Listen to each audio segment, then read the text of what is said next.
I believe in the metal trades, and I believe that they are the union of choice for the future because of the diversity that exists within the realm of the metal trade. Being a metal trades member, you have the department working with a council of experienced representatives made up of the affiliates representing that area or contract, who then work with stewards to ensure that the terms and conditions of your contract and your working environment are lived up to, that your worker protections are ensured. And if there's any discrepancy, whether it be in pay, promotions, training opportunities, time off, or various portions of the contract that one might have, you're guaranteed to get resolved and an answer and get things remedied. You don't find that outside of metal trades. This is a community that supports one another. They're very understanding of what issues each other come into. So I think that, yeah, I think brotherhood and sisterhood would really be my answer. Union means everything to me. It definitely provides a safe work environment, a sense of security for retirement, and I don't know where I would be without a union. They're like family. Honestly, I have my family outside, but going into work, it's another family. They are wonderful people who may have bad days, but at the end of the day, we are all one big family who looks out for each other. I would tell them that they gave it 100% and put their heart and soul into what they did. So for the metal trades at Portsmouth, it's been my vision to create a environment where we're harboring unity amongst our trades, amongst our workers, to help create a more diverse and inclusive environment, to make sure that everyone feels respected, that everyone feels included, that everyone knows that when you're here, you're part of our family and you're going to be treated that way. When the nation called for help, we answered. The Navy's job is to defend the nation at sea, and we're there to make sure they don't do it in rowboats. The Navy may be overcome by forces beyond their control, overwhelming military forces, but the one thing that won't fail them is the ships that we fix. Our equipment will not fail them and will meet them every measure to their bravery and calling. Being part of the Metal Trades Council for the sheer fact that it's a family, it's a union, it's a brother and sisterhood that you don't find anywhere else.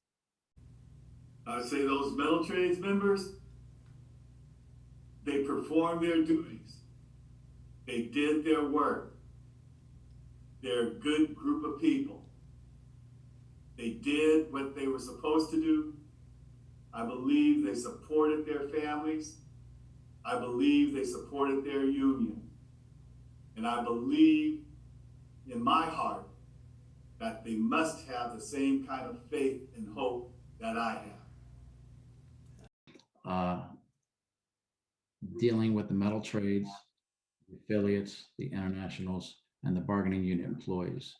When you see the devotion, the dedication, and the commitment and work that our members, whether it be at Navy, Army, Department of Energy sites, shipbuilding, the pride that they put into their work, knowing that they get an 8 hours pay, 8 hours of work, and sometimes more work than 8 hours. That's just how our folks are. You don't leave a job unfinished. I just think the dedication of our workers really shines through.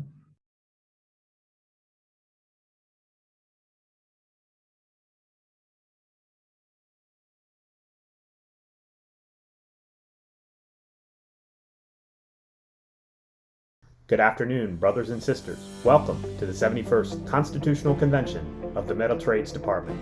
The department is proud to be represented by our esteemed Executive Council members: Boilermakers General President Newton Jones, Laborers General President Terry O'Sullivan, Operating Engineers General President James T. Callahan. SMART General President Joseph Sellers. IBEW General President Lonnie Stevenson. Ironworkers General President Eric Dean. Machinist General President Bob Martinez.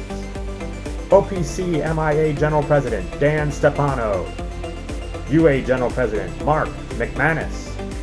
Insulators General President Gregory Rivard. Painters General President Jimmy Williams Jr. And Metal Trades Department President James Hart. Please welcome our Convention Chairman and Metal Trades Department President, Jimmy Hart. Good afternoon, everybody. My name is Jimmy Hart, President of the Metal Trades Department of the AFL-CIO. I welcome you to the 71st Metal Trades Convention in Washington, D.C. Of course, as you can tell, it's being conducted virtually. The pandemic has caused us all a lot of strain in the last 2 years, and I, for one, am looking real forward to getting back together in person. I will once again call the convention to order. We come to you from AFL-CIO headquarters, what I refer to as the Mecca of organized labor. This is the building that all workers can take refuge in, knowing that they are priority number one in the hearts and minds of the labor movement. Brothers and sisters, before we commence, I will read to you a resolution that was submitted by the Executive Council, approved pursuant to their authority under Article 6 and Section 2 of the Metal Trades Department Convention. As you know, when you go to a virtual convention from our standard brick and mortar convention, there are going to be some changes. The Executive Council has examined those changes and has written the following resolution pursuant to their authority. Metal Trades Department Executive Council Resolution Number 1. Whereas the current COVID-19 crisis has made it unsafe and impractical for the Metal Trades Department affiliated international unions and local councils to conduct its 2021 convention in person as contracted for in Las Vegas, Nevada. And whereas the current uncertain economic climate caused by the COVID-19 crisis requires the Metal Trades Department to hold its convention in the most efficient and economic manner possible. And whereas the COVID-19 crisis has greatly increased the demands and health concerns upon local metal trades councils and district councils and their offices, not only in respect to council business, but respect to the business of those offices affiliated in local unions and the need of their respective memberships, which necessitates that the Metal Trades Department of the AFL-CIO to act in a responsible fashion and hold its convention in at least obtrusive manner possible with respect to the business and needs of its international affiliates and local councils, while at the same time recognizing the entity's desire to participate in the governance of the Metal Trades Department, AFL-CIO. And whereas pursuant to Article 6, Section 2 of the Metal Trades Department Constitution, the Metal Trades Department Executive Council is authorized to take action and empowered to take action and render decisions on any and all matters necessary in carrying out the functions and purposes of the department, and to adequately carry out and enforce the decisions and instructions of the convention, and to enforce the provisions contained within the Constitution, may amend the provisions of the Metal Trades Department Constitution when in judgment it is in the best interest of the Metal Trades Department, subject to the ratification at this next convention. Therefore, be it resolved that due to the current COVID-19 crisis, the 2021 Metal Trades Department's 71st convention will be held virtually on October 13, 2021, in the greater Washington, D.C. area. Presidents of the national or international unions affiliated with the Metal Trades Department and all affiliate and local council delegates to the convention will be permitted to vote their delegate strength. All national and international affiliates and local councils in good standing may submit resolutions and nominate officers during the convention and shall participate as delegates via video conference. Be it further resolved that due to the current COVID-19 crisis, any changes or amendments to the Constitution approved by the Executive Council that affect the traditional methods and purposes generally recognized in conducting the Metal Trades Department Convention shall expire at the conclusion of the 2020 convention. Officially submitted and approved October 1st, 2021, the Metal Trades Department AFL-CIO Executive Council.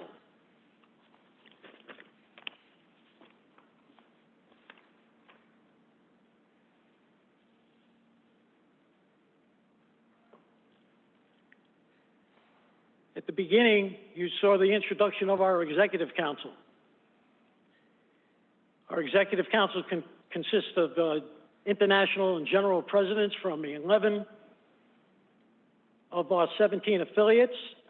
At this time, I'd like to introduce some of our affiliated presidents from the department who do not reside on the Executive Council. Brother Jim Hoffer from the International Brotherhood of Teamsters. Brother Mary Kay Henry from SCIU and NAGE. Brother Mark Perrone and Lance Hesley from UFCW and IC, the Chemical Workers Union.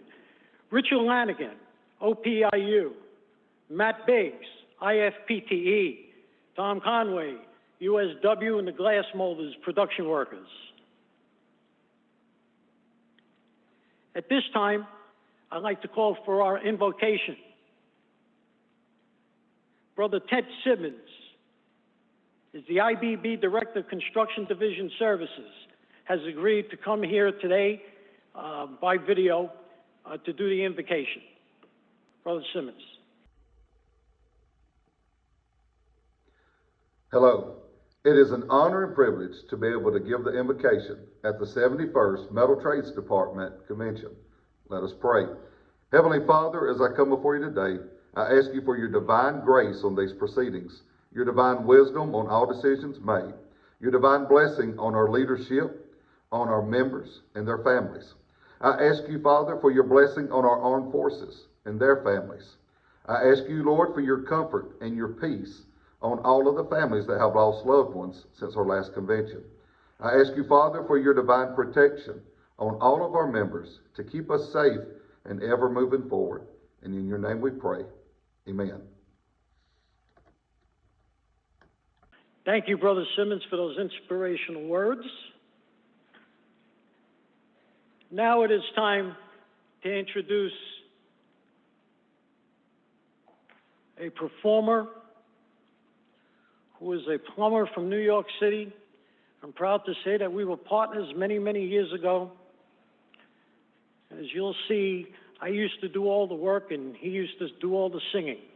His name is Brother Larry Revelise from Plumbers Local Union Number 1, and I'd like to introduce him to sing our national anthem, our nation's national anthem.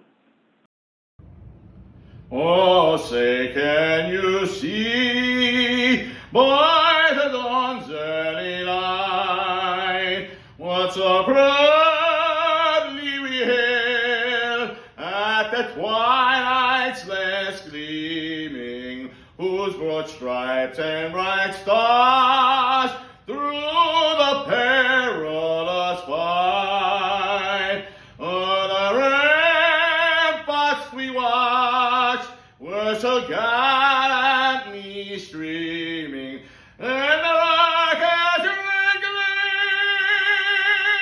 of unbursting air gave proof through the night that our flag was still there. Oh, sailors, that star-spangled banner yet wave, o'er the land of the free and the home of the brave. Thank you, Brother Revelise.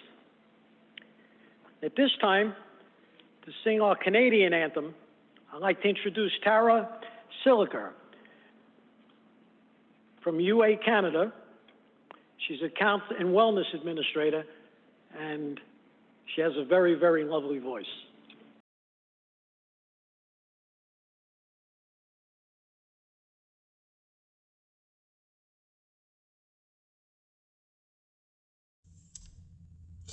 Oh, Canada, our home and native land, true patriot love in all of us commend. With glowing hearts we see thee rise, the true north, strong and free. From far and wide, oh Canada, we stand on guard for thee.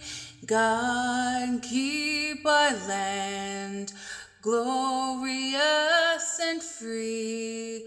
Oh Canada, we stand on guard for thee. Oh Canada, we stand on guard for thee.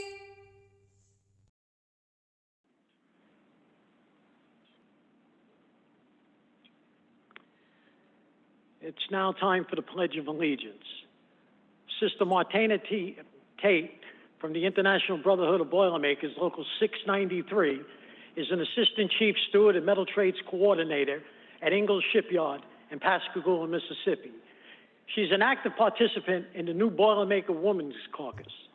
A member of Local 693 since 2008, she spent the past 13 years rising as a leader, both formally and informally.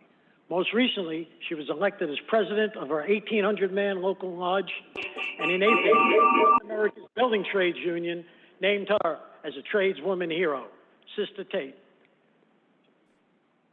I pledge allegiance to the flag of the United States of America and to the republic for which it stands, one nation, under God, indivisible, with liberty and justice for all.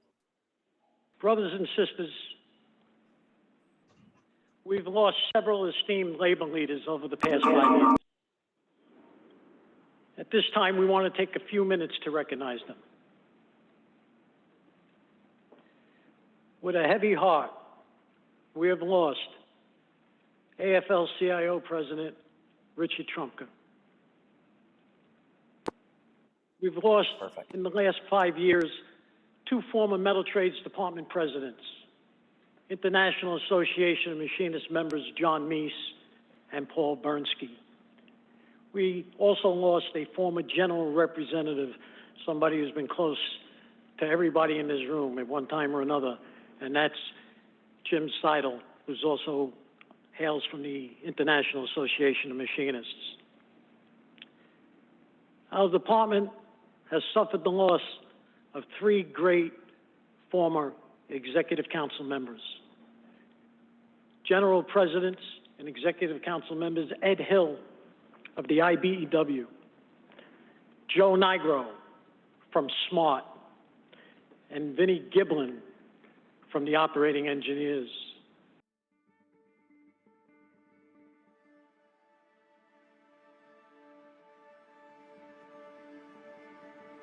Richard Trumka, the leader of the largest federation of labor unions in the country and a frequent guest on CNBC, has died at the age of 72. He suffered a heart attack.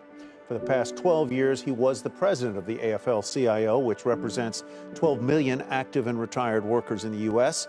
He was elected president of the United Mine Workers back in 1982 at the age of 33. He went on to be the #2 official at the AFL-CIO, serving for 14 years in that post before moving on to the top position in 2009. Trumka has been closely allied with Democratic Party leaders, and today President Biden called him a close friend who was more than just the head of the AFL-CIO. Richard Trumka, dead at the age of 72.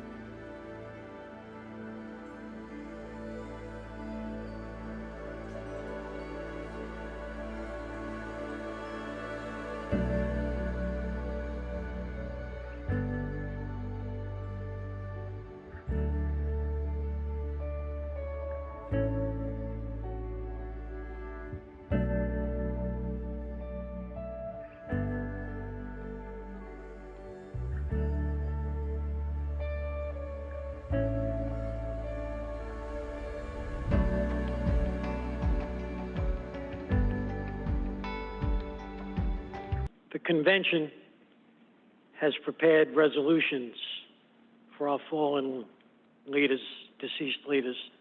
At this time, I would like to introduce Chairman of the Resolutions Committee, Newton Jones, International President of the Boilermakers. Newton?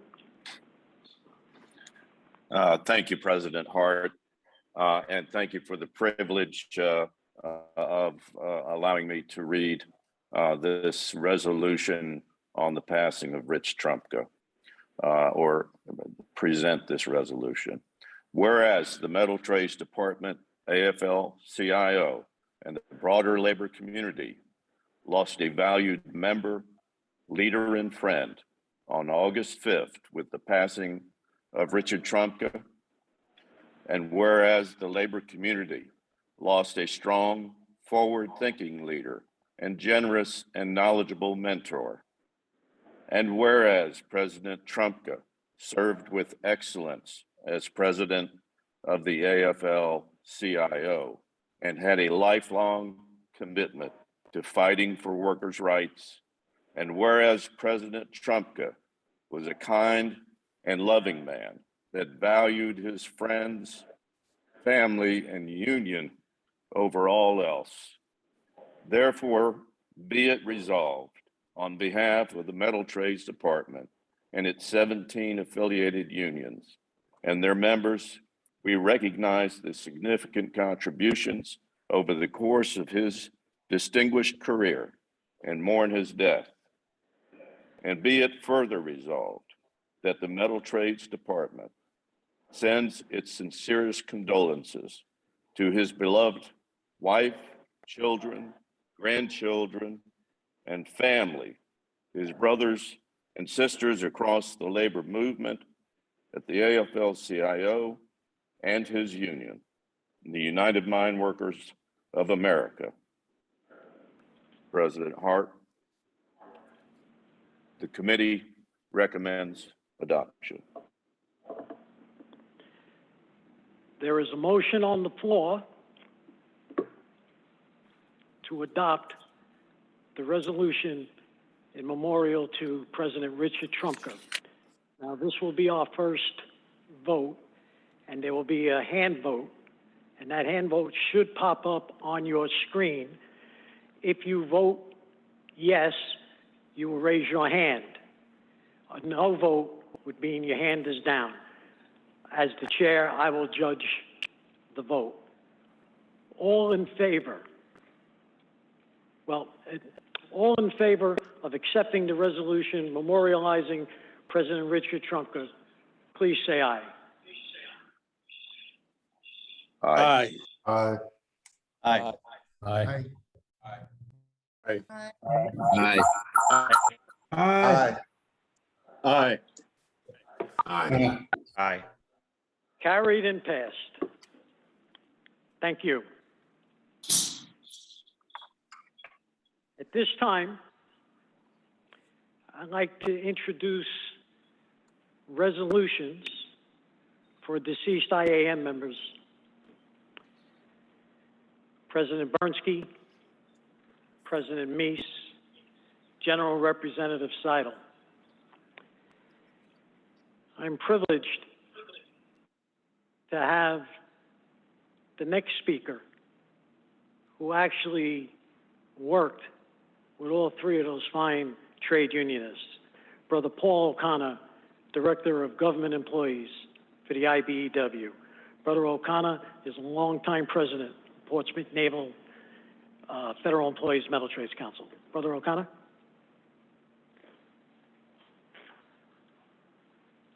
Thank you, President Hart. First resolution. Resolution on the passing of former Metal Trades President Paul Bernsky. Whereas past Metal Trades Department President Paul Bernsky led the department from 1971 to 1994, and whereas as president of the department, Paul Bernsky built a foundation upon which the department stands today. And whereas President Bernsky was a fierce advocate for working families and was instrumental in negotiating many of the federal policies protecting federal employees today. And whereas President Bernski was a staunch advocate for worker safety, fighting for and achieving air contamination standards for workers in the maritime, construction, and agricultural industries. Let it be resolved that the Metal Trades Department honors President Bernski and sends our condolences to his family and friends in the International Association of Machinists and Aerospace Workers, of which President Bernski was a member. Be it further resolved, the Department will forward a copy of this resolution to the family with our deep condolences from the offices and affiliates of the Metal Trades Department. I concur with this resolution.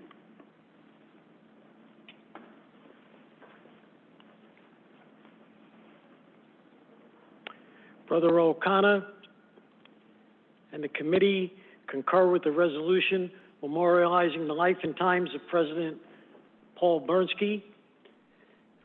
All in favor of receiving his recommendation, please say aye. Aye. Aye.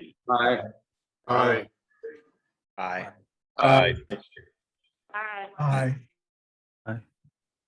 Aye. Aye. So ordered.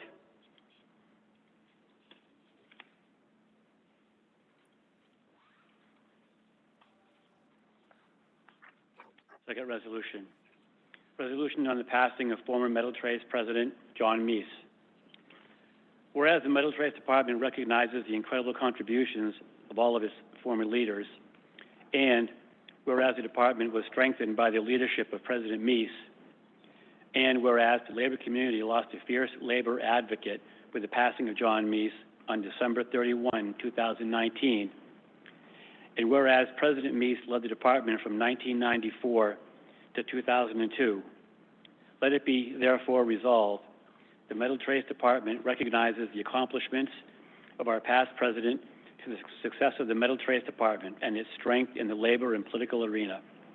Let it be further resolved that the Metal Trades Department honors President Meese and sends our heartfelt condolences to his family and friends in the International Association of Machinists and Aerospace Workers, of which President Meese was a member. Be it further resolved, the Department will forward a copy of this resolution to the family with our deep condolences from the officers and affiliated unions of the Metal Trades Department. I concur with this resolution.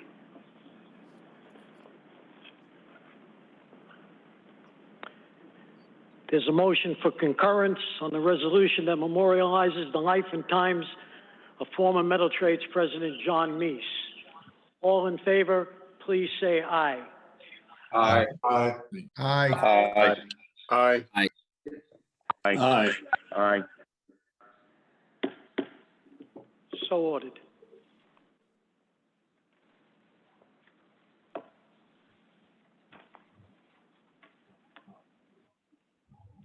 Third resolution. Resolution on the passing of former Metal Trades Department General Representative Jim Seidel. Whereas James Seidel spent a decade as a member of the Metal Trades Department staff, and whereas Jim was a Mason and 50-year member of the Robinson Plumb Lodge of the International Association of Machinists and Aerospace Workers International Union, and the Midwest Territory Administrative Assistant for the union prior to joining the Metal Trades Department, and whereas Jim was highly regarded for his negotiating skill, no-nonsense attitude, and commitment to justice in the workplace and beyond, and whereas Jim was a selfless advocate for working families and a dedicated husband and father, let it be therefore resolved. The Metal Trades Department honors Jim's work and life in his continued pursuit of justice for workers' rights, civil rights, equal rights, and healthy and safe workplaces for all. And let it be further resolved that the Metal Trades Department pursue internal and external organizing in Jim's name. Be it further resolved, the department will forward a copy of this resolution to Jim's wife and children with sincere condolences from the officers, staff, members, and affiliated international unions of the Metal Trades Department. I concur with this resolution.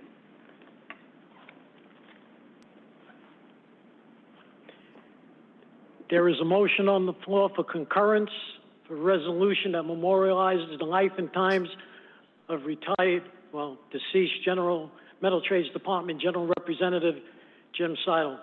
All in favor, please say aye. Aye. Aye. Aye. Aye. Aye. Aye. So ordered. At this time, I would like to call Canadian Council member and former British Columbia Metal Trades Council President Phil Benoit, who will read a resolution honoring the life and times of Ed Hill. Thank you, President Hart. Can you just give me a quick thumbs up to make sure that you can hear me? President Hart? Perfect, thank you. It's my distinct honor and an incredible privilege to present this resolution today. Ed was a dear friend and a dear friend of labor. Whereas retired IBEW General President Ed Hill passed away on December 1st, 2018. And whereas President Hill served honorably on the Metal Trades Department Executive Council for a number of years. And whereas the Metal Trades Department relied upon President Hill for his strong leadership and counsel. And whereas President Hill fought vigorously for members of the IBEW and working families across the US and Canada, let it be resolved. The Metal Trades Department honor President Hill for his service and advocacy through our continued work on behalf of North America's working families, and be it further resolved, the Metal Trades Department send a copy of this resolution to President Hill's family and his brothers and sisters at the IBEW.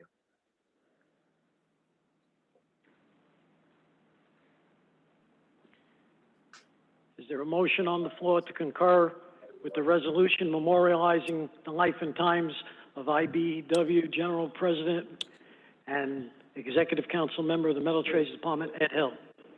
So moved, Mr. Chair. All in favor of the resolution, please say aye. Aye. Aye. Aye.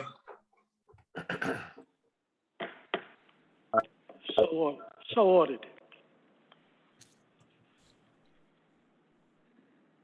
I am now going to read a resolution memorializing the life and time of a very good friend,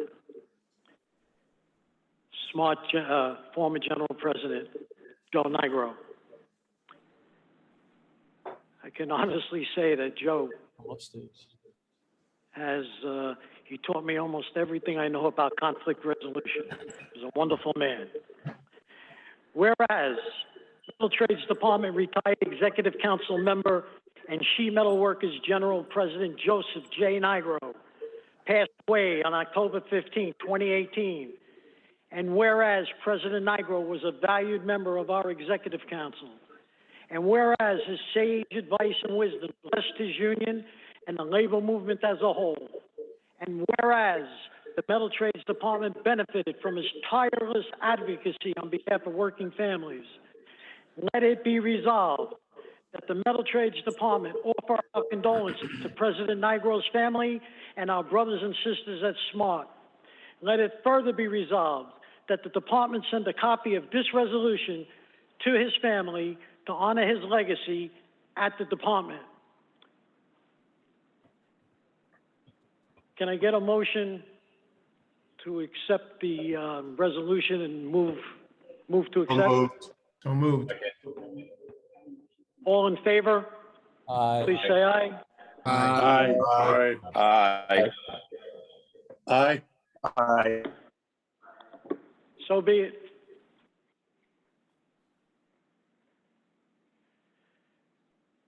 And now I'd like to introduce Philadelphia Metal Trades Council President Lou Agra, who will read the resolution which will memorialize the life and times of former Operating Engineer President and MTD Executive Council member Vincent Giblin. Brother Agra. Thank you very much, President Hart, for giving me the honor of honoring the former international president of my union, Operating Engineers. Vincent Giblin retired as the general president of IUOE and passed away on October 24th, 2018. whereas Metal Trades Department retired Executive Council member and IUOE General President Vince Giblin passed away on October 24th, 2018. And whereas Vincent J. Giblin served as General President from 2005 to 2012 of the International Union of Operating Engineers and was a member of the Metal Trades Department Executive Council during that time. And whereas the retired General President Giblin led a long and distinguished career as a union member and labor leader. And whereas the Metal Trades Department benefited from his passion and advocacy, let it be resolved that the Metal Trades Department offer our condolences to President Gibson's family and our brothers and sisters at IUOE. Let it further be resolved that the department send a copy of the resolution to General President Giblin's family and his brothers and sisters at IUOE. Thank you, Mr. President.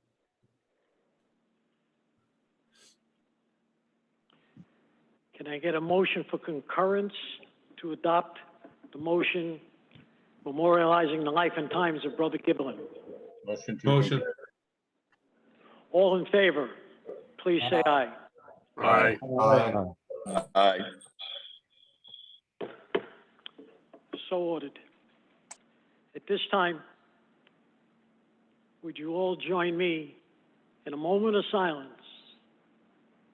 for all Metal Trades members who have passed away since we convened our last convention in 2016. May God rest their souls.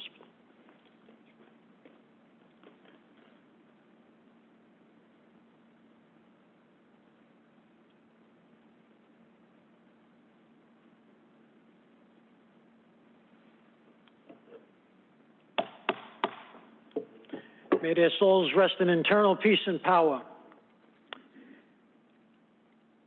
Hey, this is Steve Sharippa. You may know me as Bobby Bacala from The Sopranos or from Anthony on Blue Bloods, and I want to welcome everyone to Metal Trades Convention. I'm here. My buddy Jimmy Hart is the president. He's a good man. We've known each other, Jimmy, I don't know, almost 50 years. Went to high school together, kind of went our separate ways, and met up again, unfortunately, 9/11, not great circumstances. A lot of our mutual friends at the funerals. But we've stayed in touch for the last 20 years. And all I could say is I'm honored to be his friend. He's a blue-collar guy from the same neighborhood in Brooklyn as I am. Hey, I'm just a regular guy with a really good job. I was a union member in Vegas at the Riviera, a culinary member of the union there. I'm a SAG member for 30 years here. I am a union guy, and all you guys that do great jobs here, you plumbers and metal workers and firefighters and everybody there at the convention, I look up to you guys very much. And I look up to Jimmy Hart, who's a good man. Enjoy the convention, enjoy each other. I wish I could be there, maybe next year. I love you, Jimmy. Well, thank you, Steve. Thanks for reminding me how old I am. Appreciate it. Steve is a good stand-up guy. He really has never forgotten where he comes from. He's very charitable, and he's part of the fabric of New York City, and I appreciate his friendship over the years. It's time to start doing some metal trades business. Yeah, we might have got off to a rocky start, but I can tell you, we're picking it up and we're rolling good, and maybe there's something to this virtual stuff. So let me just start off by speaking with you about some quick house cleaning items. First of all, to my right, you'll see the general counsel for the Metal Trades Department, Keith Bolick from O'Donoghue & O'Donoghue. Keith will serve as the convention's parliamentarian. Keith, welcome.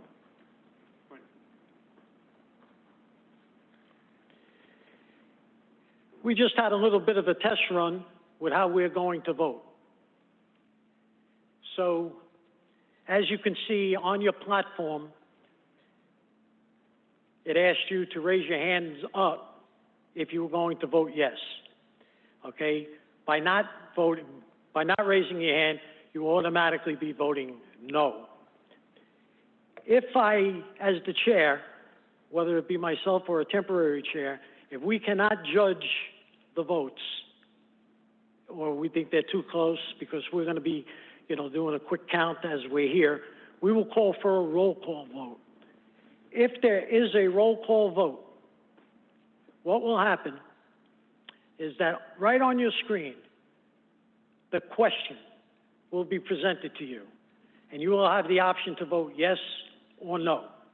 It is not a secret ballot, okay? In the spirit of the way we do things in the Metal Trades Department, the delegates vote as they see fit. Now, we have 17 international affiliates. Each one of those affiliates are entitled to delegates based on the amount of members they have employed within bargaining units of the department, the council and department. They are allowed to singularly vote their voting strength. One person can become the spokesman and cast a vote on behalf of their international. Or, depending on the policy of the international, they can individually vote their preference.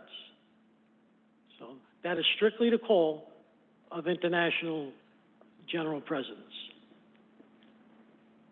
Each council, by our Constitution, is entitled to one vote. By virtue of their office, that one vote is cast by the president. Only delegates are entitled to vote and a voice. So, at this time, as we begin to get started, okay, I would like to introduce Committee Chairman Gregory Rivard, okay, from the Insulators. He's the Insulators General President, Heat and Frost International Association. Brother Rivard is one of our proactive executive council members. He's a newly elected vice president. I believe he's on the job about 2 years, maybe. And never is he shy to voice his opinion, to stand up in support of his members. He stands tall for all working families. I can tell you as president of the department, I value his input. I value his commitment to the department.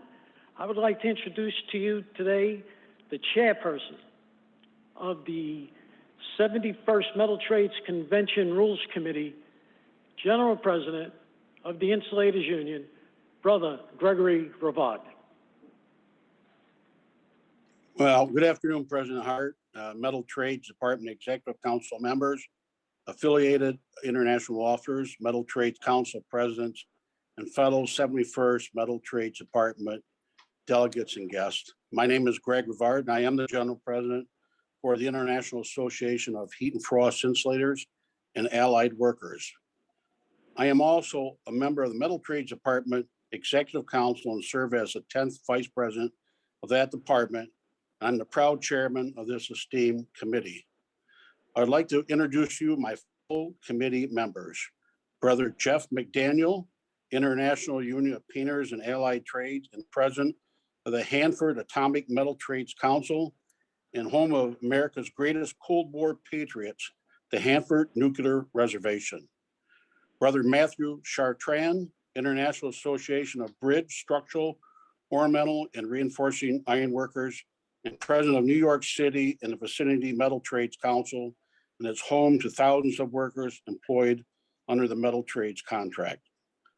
The Rules Committee met on Tuesday, September 28th, 2021 via Zoom and shall report on the following items in consideration for your support and approval. Report of the committee, convention rules and regulations.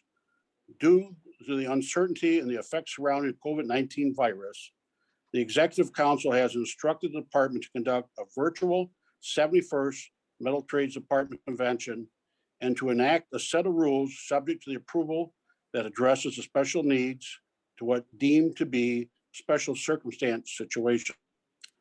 These rules are for use only at the Metal Trades Department 71st Convention. Registration of delegates will be conducted online and shall conclude at 11 a.m. on October 13th, 2021. The department shall utilize Conference Direct to manage and direct the virtual production. Delegate voting shall be conducted electronically via Zoom platform or by roll call at the discretion of the chair.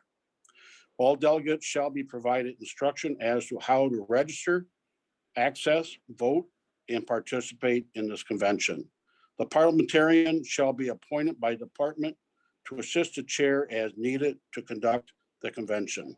All materials for the convention delegates shall be distributed by email or U.S. mail no later than October 11th, 2021. The convention shall convene on Wednesday, October 13th, 2021 at 1 p.m. Eastern Standard Time via virtual video conference to be conducted at the AFL-CIO General Headquarters in Washington, D.C. and the Gomer's Conference Room. Robert Rules of Orders will be applicable.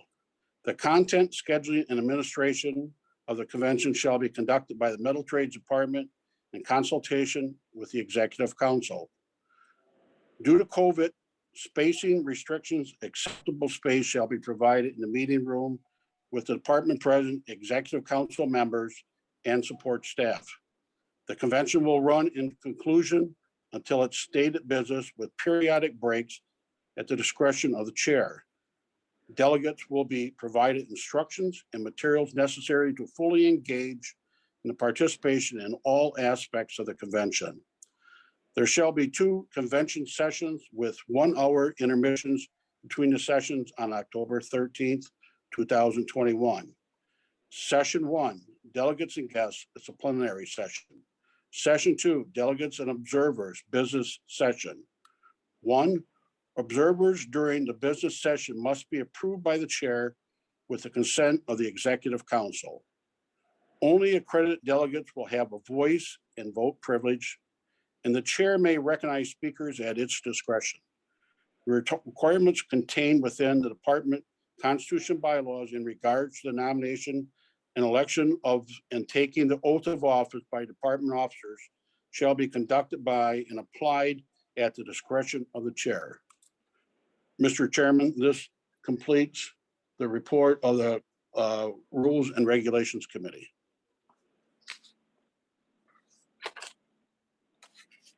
Rules Committee has reported out. Can I get a motion to receive the report? So moved, Mr. Chair.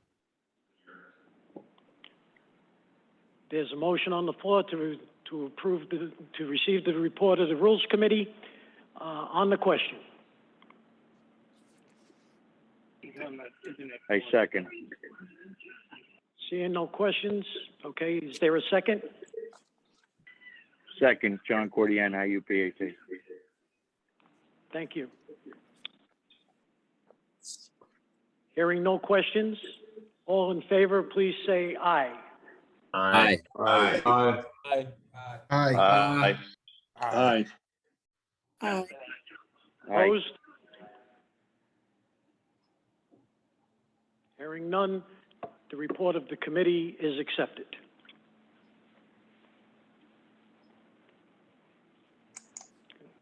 Excuse me 1 second.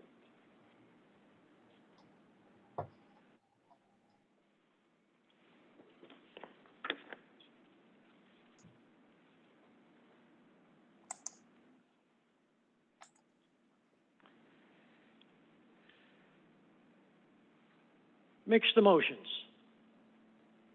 We all have them.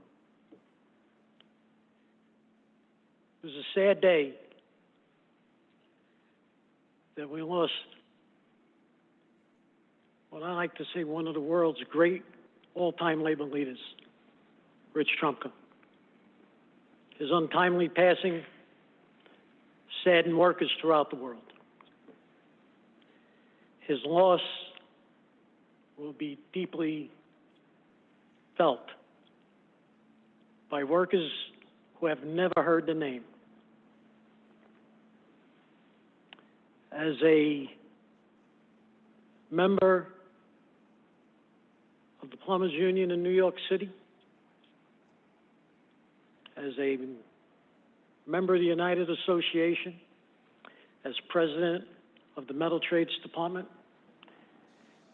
I can't tell you how the occupants of the seat of the president of the AFL-CIO has affected the life and times of not only myself, but my family and an extended family. Today, I have the distinct honor and pleasure to introduce to you the first female president of the 57 union, 12.5 million member AFL-CIO, Liz Schuler. Sister Schuler believes that the labor movement is the single most powerful vehicle for progress, and that unions are a central force in leading lasting societal transformation. President Schuler is committed to busting myths about labor, leveraging the labor movement's diversity for innovative approaches to social justice, and making the benefits of the union voice on the job available to working people everywhere. Now, that's what Liz Schuler stands for, but let me tell you who she is. Liz Schuler is somebody that answered the call to duty. When Liz Schuler woke up on that fateful morning, she had no idea what was going to happen that day. She was as shocked as anybody and saddened as anybody. But the mettle of a leader, the true grit of a leader, is someone who answers the call to duty without fear or favor. That's who Liz Schuler is. You'll hear there's lots of talk. Did she break a glass ceiling? You bet she did. But the one thing that I know about Liz Schuler is that you never get between President Schuler and a goal. Because if you do, you're going down. It's as simple as that. There's a whole lot of people out there as they get to meet President Schuler. And we're so pleased to have her here at the convention so early in her tenure. When they get to meet her, okay, not only will they love her, but from boardrooms to the streets where workers congregate, to the suites where the bosses hang, they'll know the name of Liz Schuler. And before we welcome her to the podium, we have a little tribute from our metal trades presidents around the country. And what I'd like the world to know is that before gender-friendly and diversity was just a buzzword, I can tell you that the metal trades, since World War II, has developed strong women and people of color leaders throughout our tenure and doing some of America's most dangerous jobs. Sister Schuler, President Schuler, we have some people around the country who would like to greet you. Hello, my name is Annette Painter, and I'm the Financial Secretary of the Air Engineer and Metal Trades Council. I'm excited to welcome President Liz Schuler to the 71st Metal Trades Department Convention. Let's get great things done. Go Liz! I'm Deanna Kane. I am the first female Secretary-Treasurer of the Bremerton Metal Trades Council. We're located at Puget Sound Naval Shipyard in Bremerton, Washington. The Council would like to welcome the first female AFL-CIO President, Liz Schuler, to the 71st Metal Trades Department Convention. Congratulations! Margarita Rogers, and I am the chairperson for Metal Trades Council, Tidewater, Nasty side of the house. And from one female leader to another one, Ms. Schuler, I'd like to welcome you, and I'd like to congratulate you on becoming the president of the AFL-CIO. I'd also like to congratulate you on the fact that you have broken down many barriers and have opened up many doors for workers across our nation. Hey. My name is Elena Schaefer, first elected female president of the Portsmouth Metal Trades Council. On behalf of our council, I would like to welcome President Liz Schuler to the 71st Convention of the Metal Trades Department. From coast to coast, 2 countries, a big continent, the Metal Trades Department, its affiliates, and its local councils are nothing but metal trades proud of our guest keynote speaker, our friend, champion of workers, president of the AFL-CIO, Sister Liz Schuler from the IBEW. Welcome her. Thank you, thank you, thank you. That was an incredible video. What a wonderful surprise and so impressive. And just want to say thank you so much, Jimmy, for your leadership. And as you were talking through, and I was reliving those moments during Rich's passing, I just wanted to let you know how much your support meant to me and to our movement as we made our way through that transition, and to all of the leaders of the Metal Trades Department who stuck with us and helped us through very turbulent times. So I just want to say thank you. And I'm looking at the camera right here. Okay. Hello, everyone out there. And I see you. You've got watch parties going. It's so good to see all of you and be with you, even if it's virtually by Zoom and in a hybrid fashion.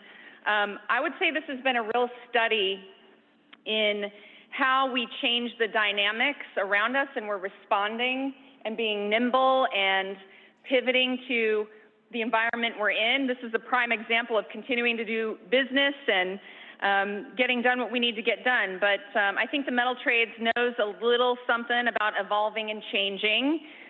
When you look over the 100-year history, you have confronted so many challenges and some incredible breakthroughs.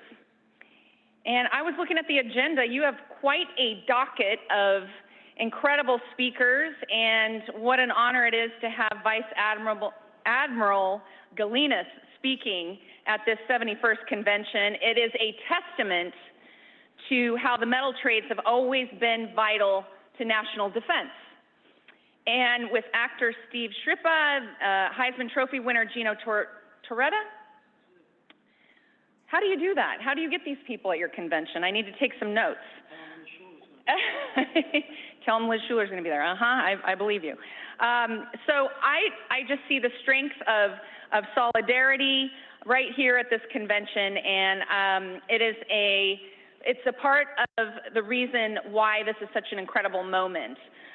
We've been weathering decades of offshoring and outsourcing, underinvestments that have been starving our communities. Corporate greed has chipped away at workers' rights. Technology is evolving and changing our work and the economy. And the only reason we're getting through the worst ever public health crisis is because working people have stepped up, and your members have stepped up. And because of that, we in the labor movement, I would say, are at a tipping point. This is our moment. This is our chance to put power on the side of working people by building a bold, modern, dynamic, and inclusive labor movement, to make progress for racial justice, gender equity, for working families and our communities through the economic power of a good union job. And that's why people are looking to us. And I don't know if you've seen the numbers lately, but the public support for unions is off the charts. 68% in the most recent Gallup poll support unions, including 77% of young people. That is a 50-year high. They're looking to us for solutions. They're looking to us for hope. And across the country, we're seeing people speaking up and taking risks to reclaim their power through unions. And that includes thousands of working people who are on strike right now. They're fighting for the future of the American middle class, for fair contracts, better wages, benefits, working conditions, and to keep jobs in the United States. Coal miners in Alabama, who've been out for over 6 months. Nurses in Massachusetts, equally as long.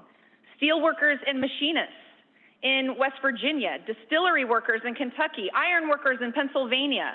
And 60,000 IATSE members, the working people who make our favorite television and movie shows, have been bargaining right now with the industry. And they took a strike authorization vote last week with a 90% turnout. And they just announced today, of course, the strike authorization vote passed by overwhelming margins, but they just announced today that they're prepared to go on strike on Monday. No matter what happens until then, they stay at the bargaining table, but Monday is the day. So we just learned that. And at the same time that all of this activity is going on, we have a pro-union administration encouraging organizing, and thanks to the pro-union leadership of Majority Leader Schumer, who I know is going to be with you as well, we are on the brink of passing historic jobs bills. And you all know these are game-changing investments that are going to create millions of jobs, including 500,000 or more, I think, in manufacturing alone, not to mention construction and all of the other industries that are going to be bolstered by these investments. These investments are going to update our infrastructure. It's about time, right? We need infrastructure passed now. Our roads, our bridges, our water systems, electricity grids, public transportation, education, you name it, have been waiting far too long for this investment.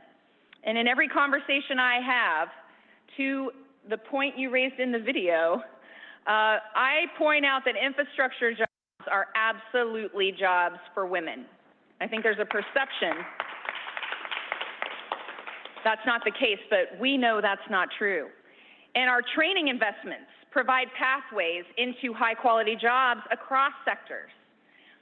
And through our apprenticeship programs, the labor movement is the bridge to those high-growth, high-demand jobs. And we are laser-focused on recruiting women, people of color, veterans, and the formerly incarcerated. This is our opportunity to grow. Everyone included. No community left behind. American-made industries, American supply chains. High labor standards on every tax dollar that is invested in construction with PLAs and Davis-Bacon protections. And as new technology is evolving and shaping our work, worker perspective and voice in every step of that innovation process, from discovery and development to application. About 100 years ago, you know this story, the Taylor system was an idea of scientific management that took all the thinking and expertise away from workers. But the Metal Trades Department pushed back, and the Taylor system was abandoned in gun factories and shipyards. And I use that as an example because fast forward to 2021, we don't want technology built without worker voice. And we don't want it to be used to replace us or exploit us. We want to co-create with technology, and we want the power to bargain how it's used in our workplaces. And we want the benefits of our investments in science and technology. We as taxpayers are footing the bill, right? We want those investments to be widely shared and to be creating good union jobs. So we're going to keep pushing, and we're going to keep pushing to update labor laws for this century. Everyone should have access to the life-changing power of a good union job. And that means removing barriers like the fear of getting fired when you try to organize a union and you try to stand together in your workplace. We see it all the time.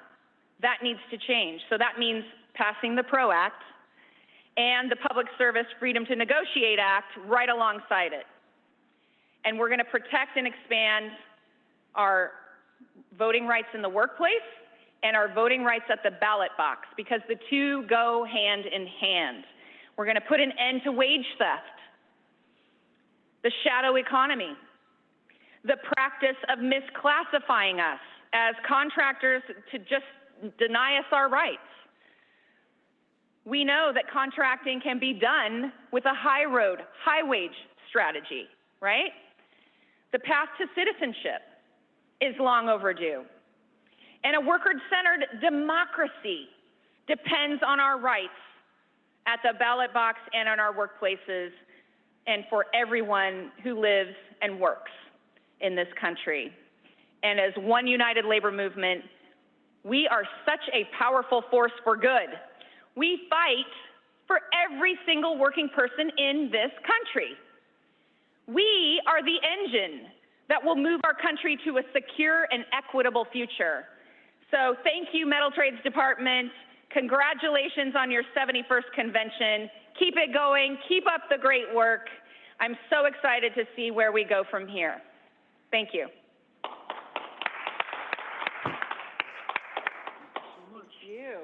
Thank you. Wherever you are right now, coast to coast, watch parties, you name it. Let's give President Schuller a big hand. Okay. The ladies wouldn't let me not send it to you. Okay. Okay.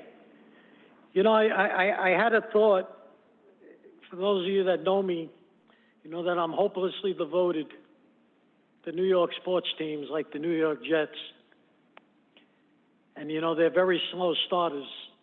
And I used to think it was the team, but it could be the fans, because we were off to a slow start here, but we're moving pretty fast now, just like the Jets when they get into the third quarter.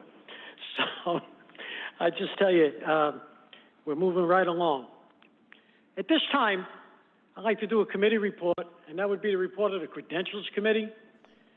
Okay, our chairman is Tom Fischbach. He is a department key, represents General President Joe Sellers of SMART. He serves as Director of Business and Management Relations for SMART.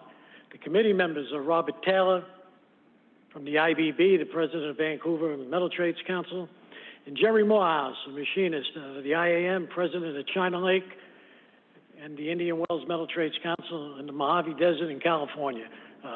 Chairman Fischbach. Thank you. Metal Trades Department AFL-CIO 71st Convention. Report of the Credentials Committee. Good afternoon, President Hart, Metal Trades Department Executive Council members, affiliate international officers, Metal Trades Council presidents, fellow 71st Metal Trades Department AFL-CIO Convention delegates and guests. My name is Tom Fischbach. I am the Director of Business and Management Relations for the International Association of Sheet Metal, Air, Rail, and Transportation Workers. I am also the proud chairperson of this esteemed committee. I would like to introduce you to my fellow committee members. Brother Jerry Morehouse, International Association of Machinists and Aerospace Workers, and President of the Indian Wells Metal Trades Council in Ridgecrest, California, home of the world-famous China Lake Naval Air Station. Brother Rob Taylor, International Brotherhood of Boilermakers, Iron Shipbuilders, Blacksmiths, Forgers, and Helpers, and the President of the Vancouver Island, British Columbia Metal Trades Council, and voice of 2,500 Union Marine ship workers throughout the cities, towns, and villages of Vancouver Island, Victoria, British Columbia, Canada. The Credentials Committee met on Friday, October 8th, 2021 via Zoom to review procedures and rules of assessing the credentials of the delegates. The Credential Committee met on Wednesday, October 13th, 2021 via Zoom to review the procedures rules for assessing the credentials of the delegates and guests registered as of 11:00 a.m. Eastern Standard Time, and would like to offer the convention a preliminary report of the credentials, delegates, and guests to the 71st Metal Trades Department AFL-CIO Convention. National and International and National Union Affiliate Delegate counts. International Association of Heat and Frost Insulators and Allied Workers, 4 delegates. International Association of Machinists and Aerospace Workers, 1 delegate. International Brotherhood of Boilermakers, 8 delegates. International Brotherhood of Electrical Workers, 5 delegates. International Brotherhood of Teamsters, 3 delegates. International Chemical Workers Union, 0 delegates. International Federation of Professional and Technical Engineers, 2 delegates. International Union of Operating Engineers, 5 delegates. International Union of Painters and Allied Trades, 4 delegates. International Association of Bridge, Structural, Ornamental, and Reinforcing Ironworkers, 3 delegates. Laborers International Union of North America, 1 delegate. Operating Plasterers and Cement Masons International Association in the United States, 4 delegates. Office and Professional Employees International Union, 0 delegates. Service Employees International Union, National Association of Government Employees, 1 delegate. International Association of Sheet Metal, Air, Rail, and Transportation Workers, 4 delegates. United Association of Journeymen and Apprentices of the Plumbing and Pipe Fitting Industry, 0 delegates. United Steel Workers, Glass Molders, Pottery, Plastic, and Allied Workers, 0 delegates. These are the councils. Air Engineering Metal Trades Council, 1 delegate. Alabama Manufacturing and Production Workers Metal Council, 0 delegates. Albuquerque Metal Trades Council, 1 delegate. Amarillo Metal Trades Council, 1 delegate. Atomic Trades and Labor Council, 1 delegate. Baltimore Metal Trades Council, 1 delegate. Bay City Metal Trades Council, 0. Bremerton Metal Trades Council, 1 delegate. Coffeyville Metal Trades Council, 0 delegates. Columbus Metal Trades Council, 1 delegate. Eastern Idaho Metal Trades Council, 1 delegate. Greater Texas Metal Trades Council, 0 delegates. Hanford Atomic Metal Trades Council, 1 delegate. Hanford Federal Employees Metal Trades Council, 1 delegate. Indian Wells Metal Trades Council, 1 delegate. Lake Charles Metal Trades Council, 0 delegates. New Orleans Metal Trades Council, 0 delegates. New York Metal Trades Council, 1 delegate. Pascagoula Metal Trades Council, 1 delegate. Philadelphia Metal Trades Council, 1 delegate. Portland Metal Trades Council, 1 delegate. Portsmouth Federal Employees Metal Trades Council, 1 delegate. Puget Sound Metal Trades Council, 1 delegate. Rhode Island Metal Trades Council, 1 delegate. Southern States, DC, 1 delegate. Southwest Texas Metal Trades Council, 1 delegate. Tidewater Federal Employees Metal Trades Council, 1 delegate. Vancouver Island Metal Trades Council, 1 delegate. Washington Area Metal Trades Council, 1 delegate. Western Slope Metal Trades Council, 0 delegates. And Wiregrass Metal Trades Council, 1 delegate, for a total of 75 delegates. And that is a preliminary report from the Credentials Committee.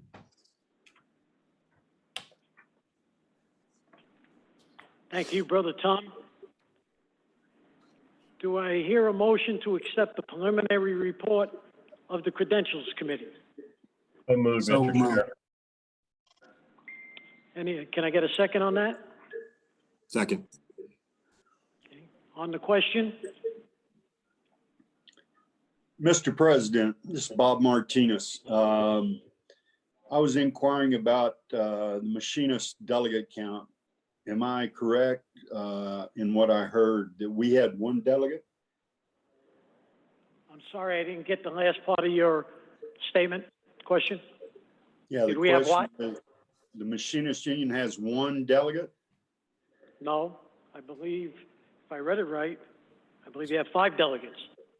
Thank you. 6, 6, Thank I'm you. sorry. International Thank you. Association. Yep. Any further questions? President Hart.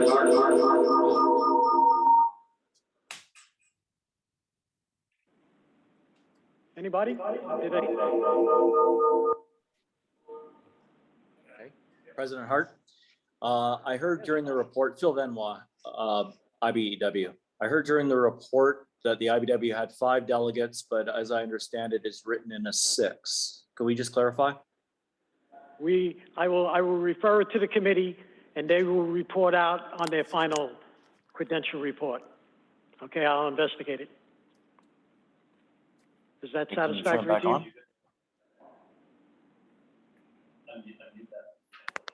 Brother, can you hear us? Brother Phil? Okay. Sorry, Jimmy, we've got a watch party going on here whenever I turn on Hey, my cell phone, which I'm watching it as a delegate. We get the wonky sound. So I missed your question. Okay. What we will do is, okay. There seems to be some internet issues or mute issues, right? Okay. Bill, What we will do. you have to turn that watch party off or it's echoing everything Jimmy's saying throughout the thing.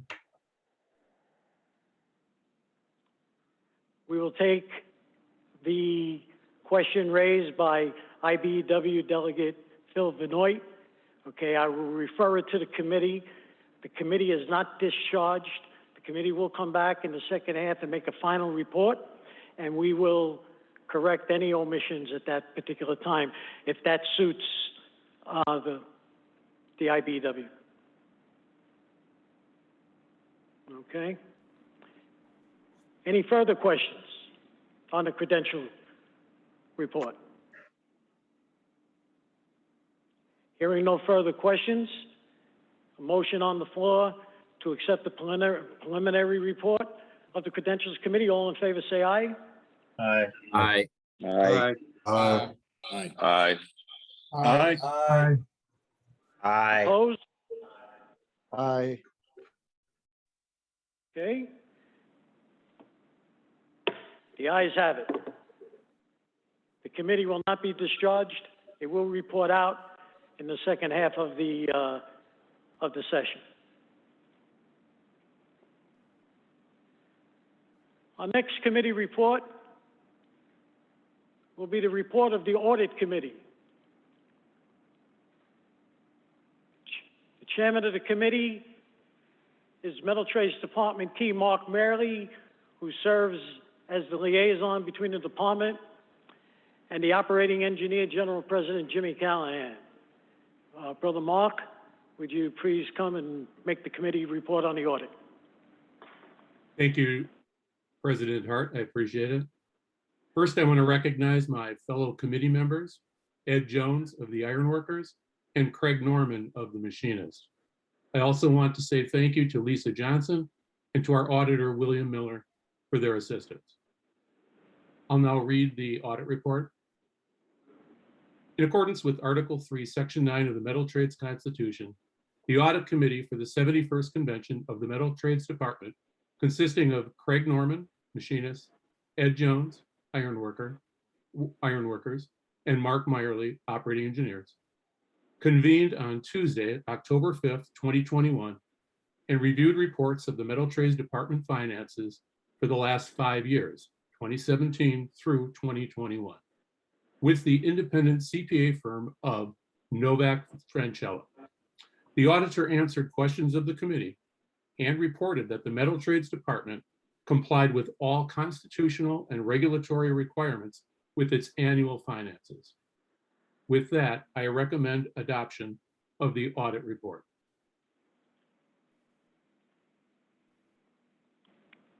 There is a motion on the floor to accept the committee report from the audit committee. Is there a second? Second. Second. On the question, any questions on the committee report? Hearing no call for questions, I will call for the vote. All in favor of accepting the committee report from the audit committee, please say aye. Aye. Aye. Aye. Aye.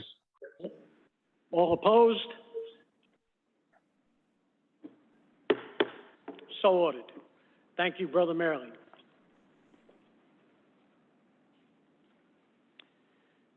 Okay. At this particular time, we will invite our executive council members who are on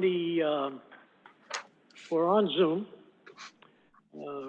working from all parts of the country. Give them the privilege and our honor to have them speak and address the delegates and the guests. Who's in the queue? Okay, Brother Bob Martinez. Thank you, Jimmy. I just wanted to say good afternoon to all the delegates. I also wanted to take the time to thank all of our leaders in the Metal Trades Department. I also wanted to thank all of our essential worker members for sacrificing their own personal health and welfare to keep our great country running during this pandemic. I am excited about the future of the Metal Trades Department under your leadership. And lastly, I would like to thank you, President Hart, for being there for all of us during the pandemic and continuing to look out and lead our metal trades membership. The Fighting Machinists stand with you, President Hart. I want to thank you for all of your steadfast leadership. Stay safe and God bless you all.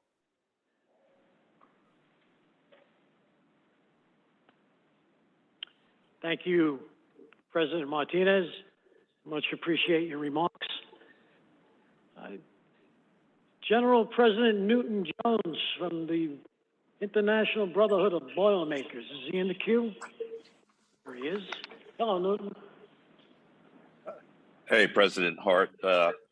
Yeah, we just, on behalf of the Boilermakers, I want to thank you in particular, but all of your staff for the great work you do on behalf of all of the metal trades members. It's a tough job, but you do it well. You know, you've accomplished so much in your tenure, particularly with the opening of the Philly shipyard. That was a masterstroke. I just believe that your relations with the military are extremely important, particularly with the Navy and our shipbuilding in the Metal Trades Department. I look forward to your unimpeded leadership. And if we can help in any way, we stand ready to help. We have some of the finest workers in the world that make up both our union and the metal trades. Like President Martinez, we applaud them and all the sacrifices that they made to keep our country moving. We hope they are safe and did not suffer. You know, we stand ready to help in any way. So I'll leave it there, President Hart, and let one of the other general presidents have a comment.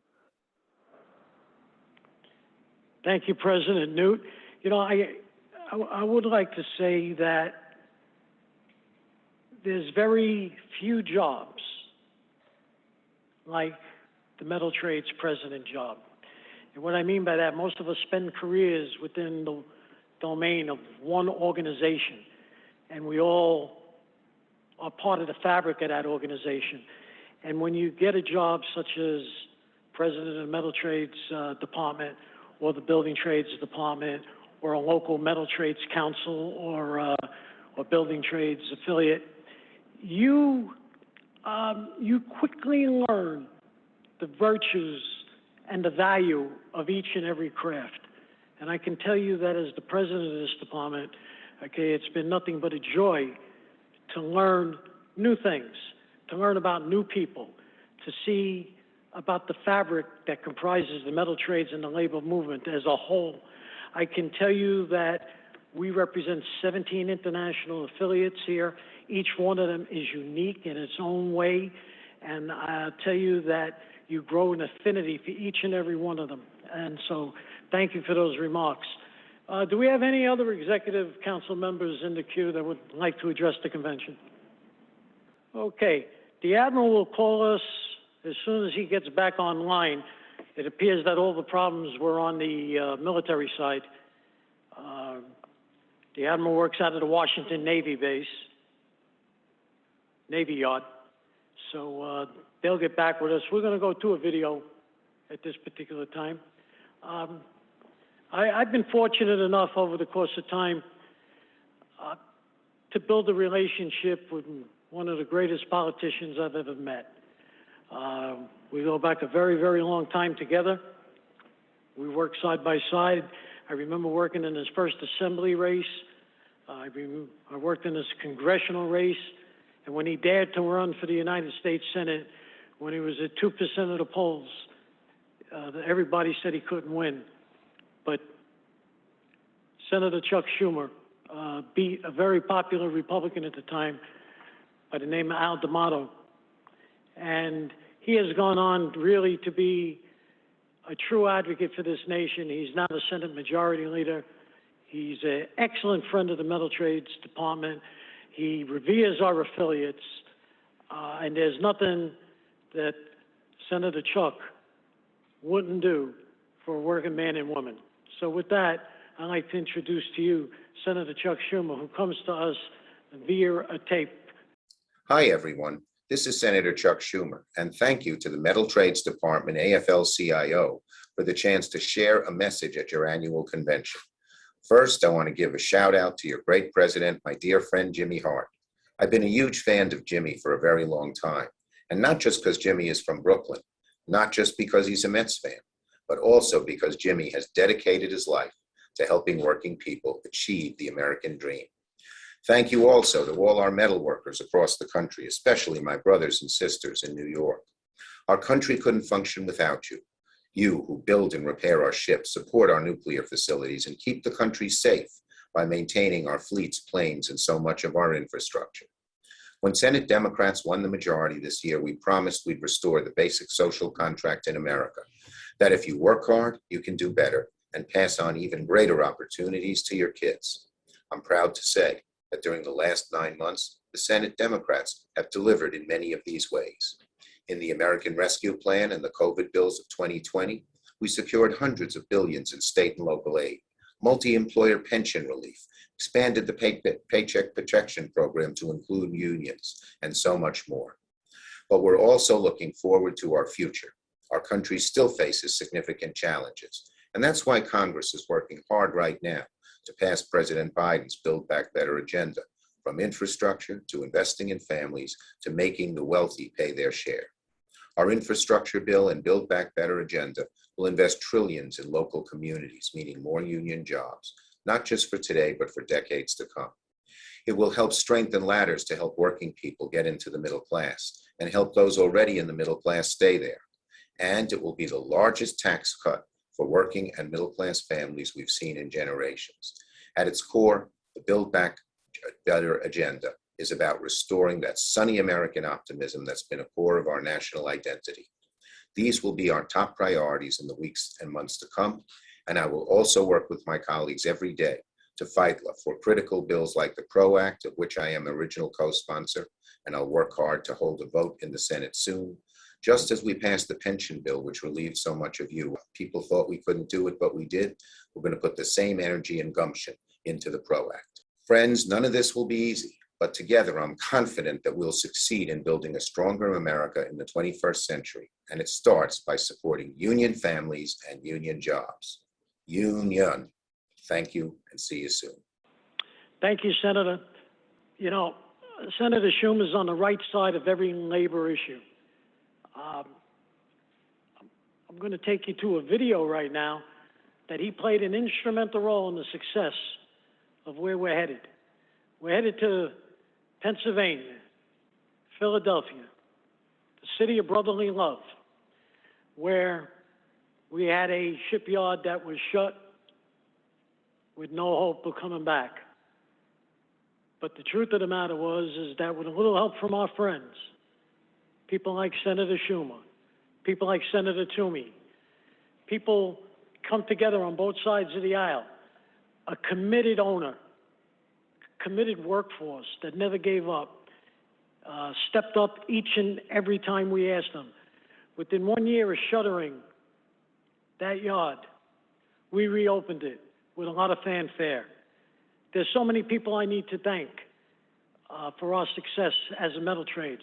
Not only the politicians, okay, but I have to give credit where credit is due. Dr. Peter Navarro, Chief Economic Advisor, okay, for President Trump. This was truly a bipartisan effort. This proved that we could work together, and when we work together, we do well for the American worker. So I'd like to take you to a video, and when the video is done, we're gonna meet and greet some of our people from the Philadelphia Metal Trades Council. Hello, Jimmy. This is Steiner in Philly Shipyard. It's another great day to be a shipbuilder. You know, we have 700 workers inside the shipyard now, 1,200 next summer. I want to thank you and the Metal Trades Department for supporting us in such a tremendous way. Looking forward to see you at the key laying in December. Have a safe day. Thank you, my man. Hello, welcome to Philadelphia Shipyard. As our CEO Steiner would always say, it's a good day to be a shipbuilder and to have all these men and women back to work in Philadelphia. I'd like to give our sincere thanks to Jimmy Hart and the Metal Trades Council for bringing these jobs back to Philadelphia today and also in the future. So a big round of applause for the Metal Trades Council and Jimmy Hart.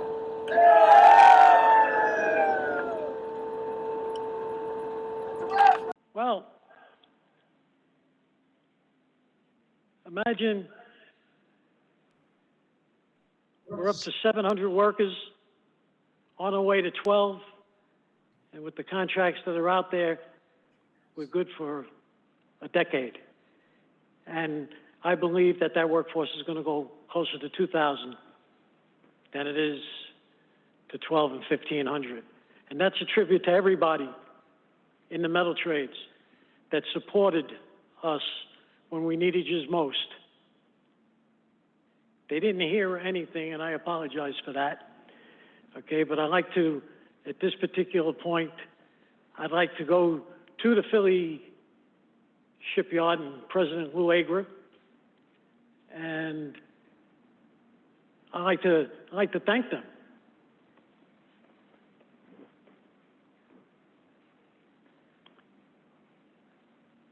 Hey, how you all doing? Good, yourself? Good, good. Any cheesesteaks out there? Right here. Wait, who makes the best cheesesteak? Joe, Pat's, which is the best? Gino's, my dad. Gino's, okay. Gooey Louie's. Okay. Well, listen, I want to thank you all. Seeing all those workers in the yard really makes your heart pound and warm your innards, that's for sure. So I can't thank you enough. I understand that you guys have a little surprise for me. I don't know what it is, but I'm anxious to know. Yeah, all of us, we'd like to nominate you for president. Oh, what do you mean you want to nominate me for president? We want to nominate you as president. You're the man. Okay, really? Yes, sir. What a surprise. Mr. Parliamentarian, I'm going to move nominations up, and I'm going to, Brother Duncan, to assume the floor. Is that That's fine. That's fine? Because, listen, save this. In order to get nominated, I have to relinquish the floor. I'm going to turn it over to the Maritime Trades Department Secretary Treasurer, Dan Duncan, to do the nomination. Thank you. You're welcome. Thank you. Thank you, Brother Hart, President Hart. I've been called up here to open the nominations. Before I do that, I just want to give one shout out, if I may, to my good friends back home in Middle Tennessee at the Air Engineering. I'm from Franklin County, and congratulations on your great contract. So we just want you to know that we're very proud of you, all of you Metal Trade Councils. Now, nominations for President of the Metal Trades Department is open. Do I hear a nomination? Yes. We'd like to nominate Jimmy Hart. Jimmy Hart has been nominated. Do I hear a second? Second. Do I hear any further nominations? Do I hear any further nominations? Do I hear any further nominations? Mark Kamali. Do I hear nominations be closed? Do I hear nominations be closed? So moved. Motion to close. Thank you. Second. Nominations. Jimmy Hart is the only person that has been nominated duly and has been properly seconded. Do I hear a vote for acclamation? Aye. Aye. All in favor? Aye. Sounds like we have acclamation. Brother Hart, you've been reelected. Congratulations.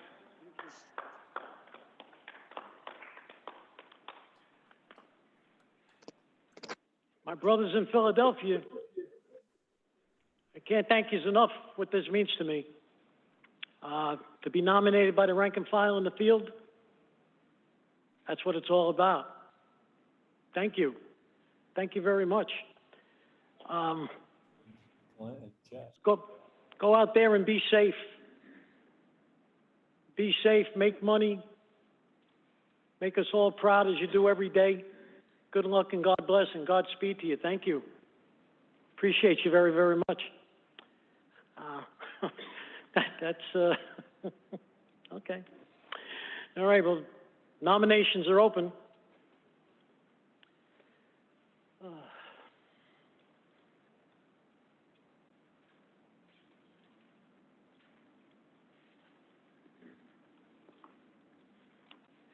We now will have nominations for Vice President.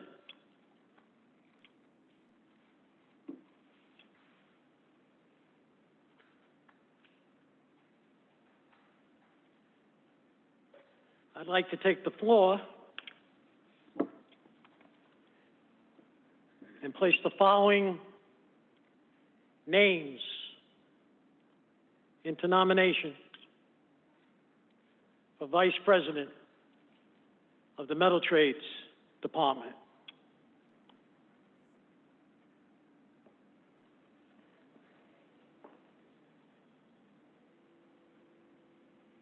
Vice President Newton Jones, Boilermakers. Vice President Terry O'Sullivan, Laborers International.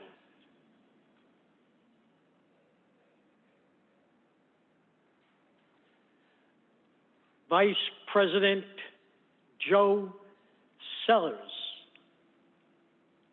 Smart. Vice President Bob Martinez from the Fighting Machinists. Vice President Lonnie Stevenson from the IBEW. Vice President Greg Ravad, the International Association of Heat and Frost Insulators and Allied Workers. Vice President Jimmy Williams Jr. from IUPAT. Vice President James Callahan, the International Union of Operating Engineers.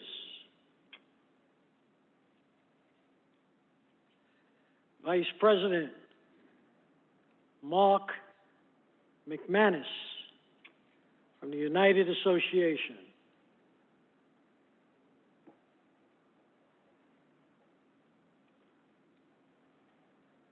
Let's see, who am I missing right now?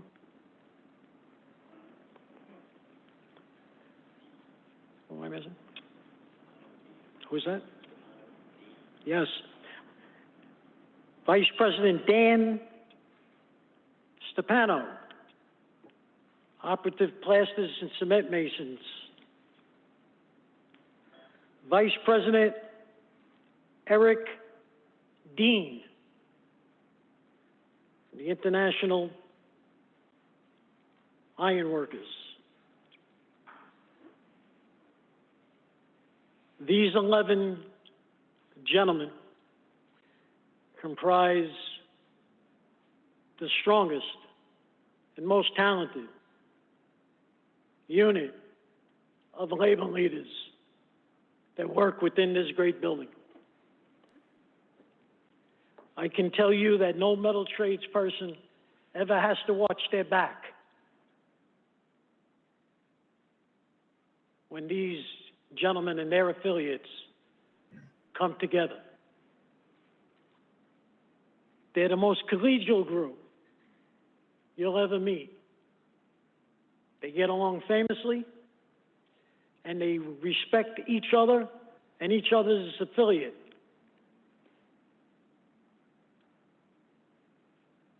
This is the group led by Lonnie Stevenson of the IBEW, by Bob Martinez of the Machinists, by Eric Dean of the Iron Workers, that formulated the nucleus and brought everybody along to put Joe Biden in the White House. And I can tell you, as a rank and file member of a union, an officer for many, many years, coming up the ranks, never was I prouder than to see these fine gentlemen in the Oval Office discussing policy with President Biden and Vice President Harris. It is because of their efforts, that we're going to get an infrastructure bill. They're the team that not only brought Democrats along, but stepped out on the other side of the aisle to bring Republicans along. And we're going to benefit by the first infrastructure bill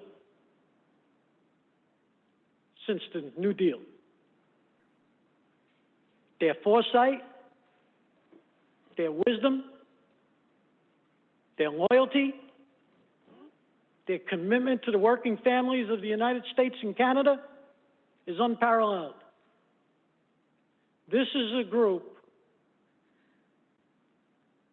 that you want to have your back all the time. It's my privilege, my honor to work for, to work with these fine gentlemen, and I place the names of these fine vice presidents into nomination for a new term as the Executive Council of the Metal Trades Department here at the 71st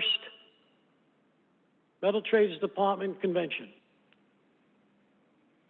Brothers, I'd like a second. Jimmy, it's Second Troy that motion. Andrews, Laborers International, North American 252. I'd second that motion and proudly be served by those gentlemen you mentioned. Thank you. Thank you, brother. Any other seconds? Brother O'Connor?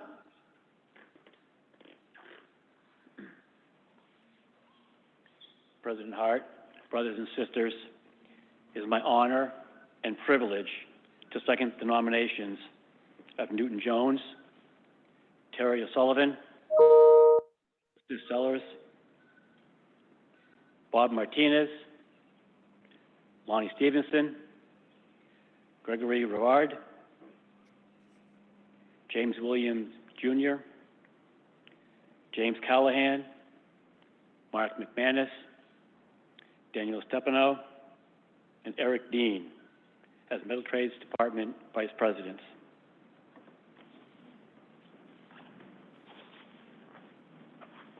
Thank you, Brother Paul. Nominations have been made and seconded. Are there any further nominations?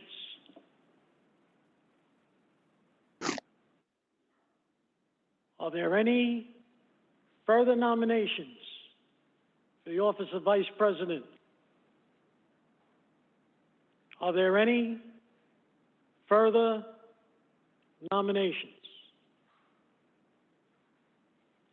With great honor, with great pride, excited to work in the future with this team, I hereby declare the nominees elected. I am going to ask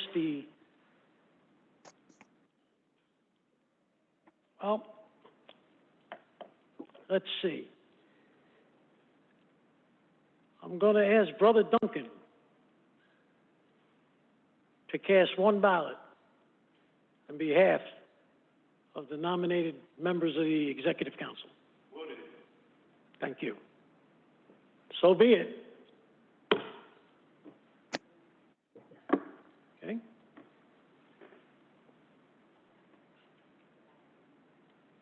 Okay. We're going to do a video tribute to our retired Executive Council members. I think I made myself very clear how well this department works because of this council. These Executive Council members have truly been a blessing to work with. And what makes it more gratifying is that as our Executive Council members retire, there's always somebody to step into the void. And I'm continuously amazed how general presidents, international presidents can just step in and hit the ground running with very little learning curve. We have had some great leaders retire over the past 5 years. And this convention would like to pay tribute to those retired general presidents.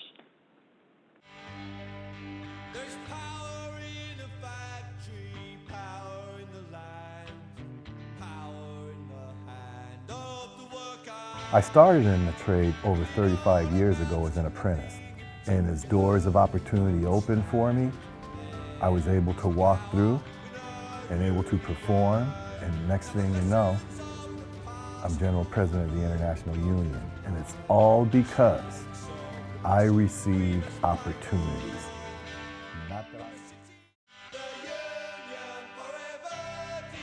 Well, it seems at this point that Mitch McConnell has abdicated his authority as head of the Senate over to the President Trump.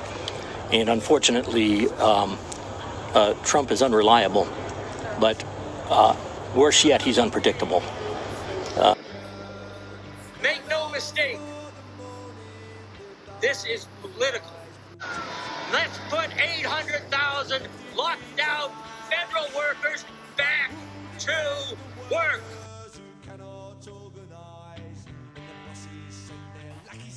I took an oath of office, and that oath of office means my position is to make this great international union bigger, better, and stronger, and so that it'll stand as an independent union, our own trade. Are you with me? Are you with me?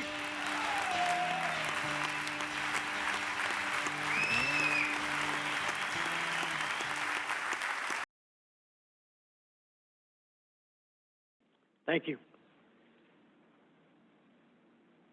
Like I was saying, an amazing dad, great family man, great husband,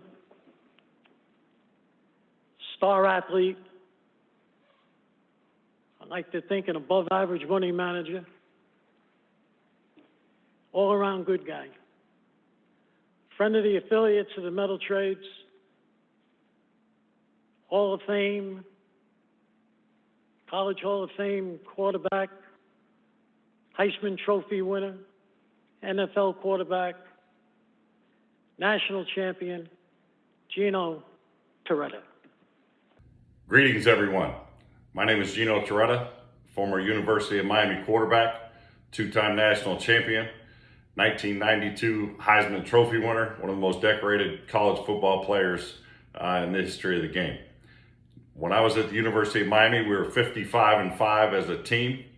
We pretty much kicked everybody's butt back then, unless we got one stolen from us by Notre Dame, if I remember correctly. I can't remember which year, but I think it was 1988, my freshman year, when they said Cleveland Gary fumbled, and he did not fumble. And we lost by a point. That's for you, McManus.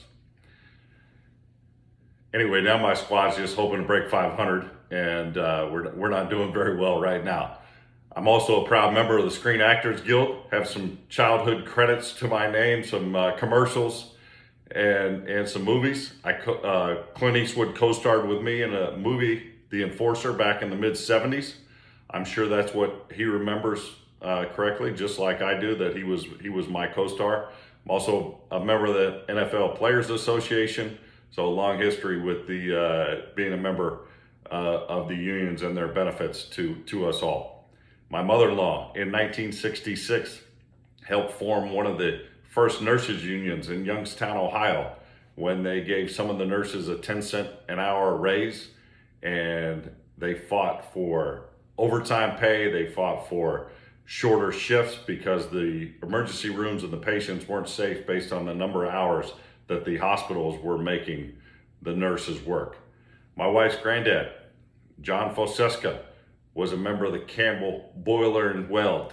He wrote for the Youngstown Sheet and Tube Bulletin for over 25 years, so that's my closest ties to the metal trades. I grew up in Pinole, California, the Bay Area near San Francisco.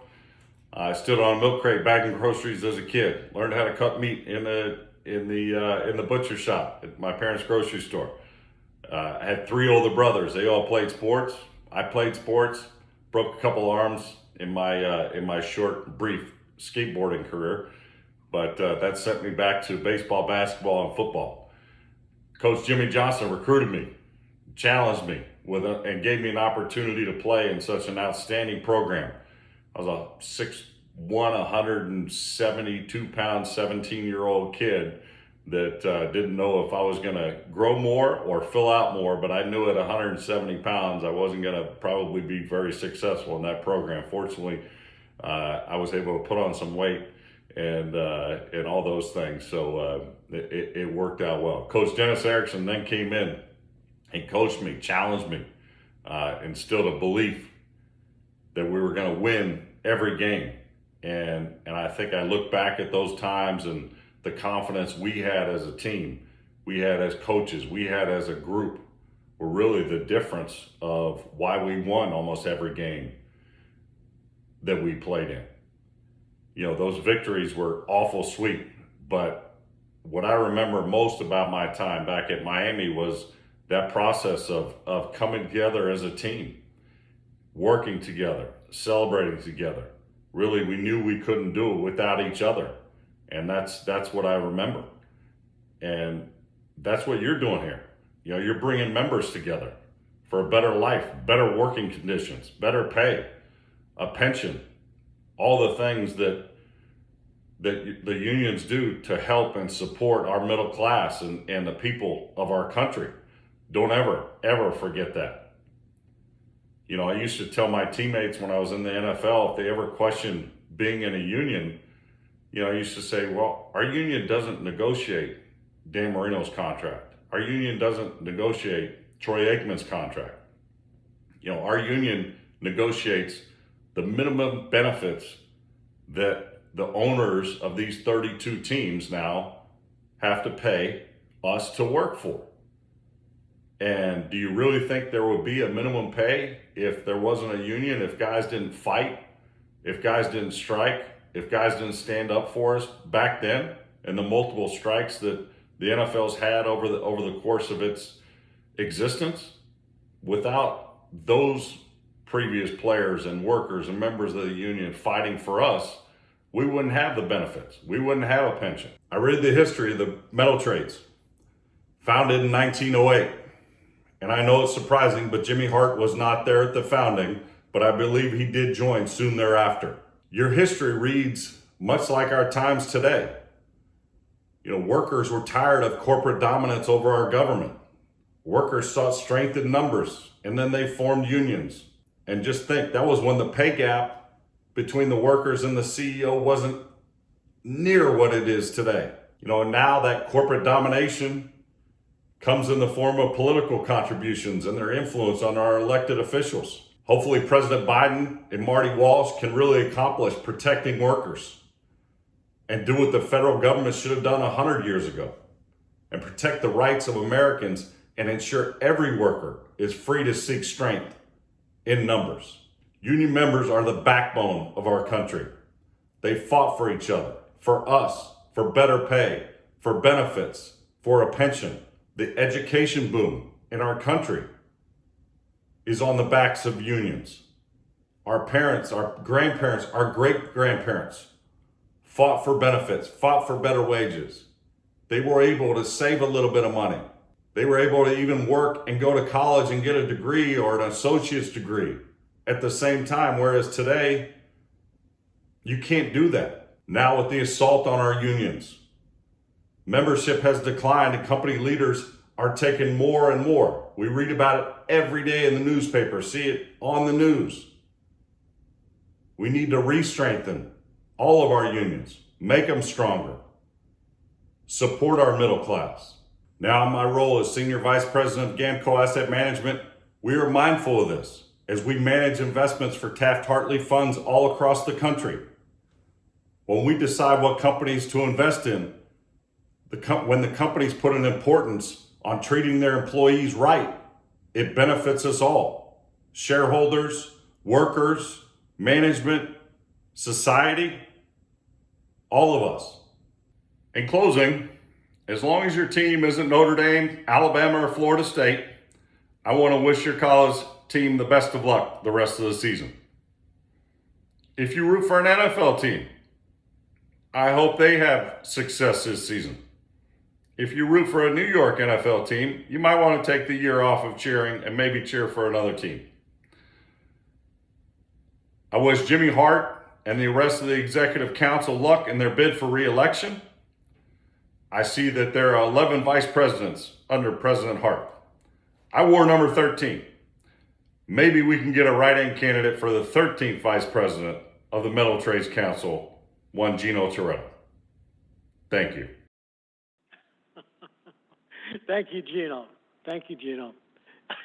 You know, I could be wrong there, but maybe there's a run for governor or senator soon in Brother Toretta.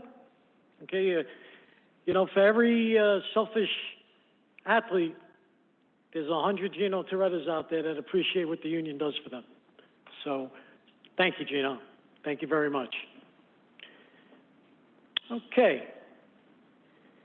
Unfortunately, we are running a little bit behind, but we're going to try to catch up and get to the break.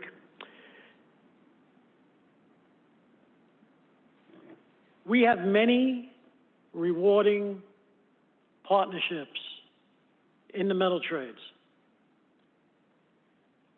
The metal trades and federal contractors, we work very, very well together.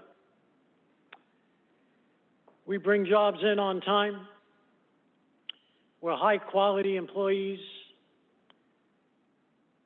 You don't struggle to get a security clearance like other workforces do.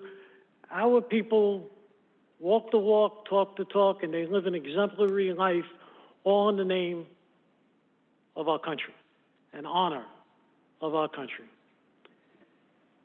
The metal trades workforce won the Cold War. The metal trades workforce won World War II. The metal trades workforce is in the forefront of defense dominance in every aspect. That's why we have the strongest Navy in the world. We've got the best welders, we've got the best steel, the shipbuilders, the best instrument techs. We're the envy of the industry. But most of all, our workers are loyal, loyal to the mission, loyal to the core. One of our employers is someone that has taught me a whole lot about relationships. When they put this company together and they put this team together, I can only hope that there's a video somewhere. I would have loved to go to the orientation. The UCOR team, who the metal trades is very proud to be partnered up with, working side by side and shoulder to shoulder with some of the best corporate and business minds I've ever met. They know how to do a job. They know how to complete it on time. They know how to get it done on budget. They are simply excellence personified. I can tell you stories of actions they've taken over the course of time that would boggle all of your minds with their generosity and their thoughtfulness. They are committed to their workforce, and it shows each and every day. So much so that the metal trades and UCOR, we partnered up and we did a video that was aired on PBS. Lawrence Fishburne, the actor, was the host and the narrator. We're told that the audience for this show in prime time gets upwards to 30 to 40 million viewers. We're going to show you that video, and then we're going to say hello to the UCOR gang in Oak Ridge, Tennessee. So, can we roll that video, please? The following is the story of how the metal trades workforce and one of America's leading employers, UCOR, work perfectly together to help workers achieve their dreams and aspirations.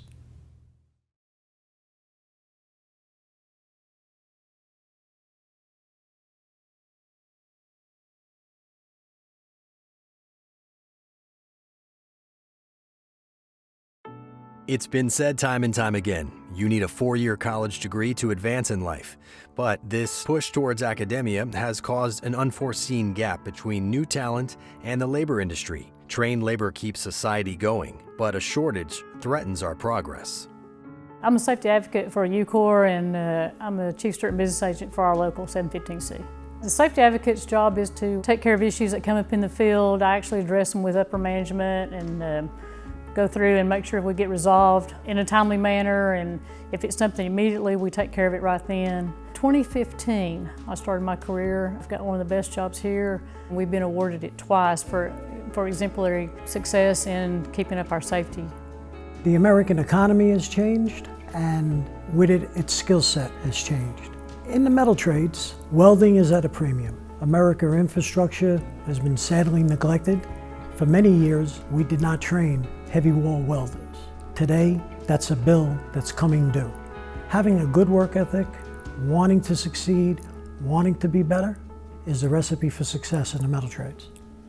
Careers in labor are for those looking for hard but rewarding work. Most labor jobs require only a 2-year degree from a technical college, and then you're on your way to earning a living wage and building a rewarding career.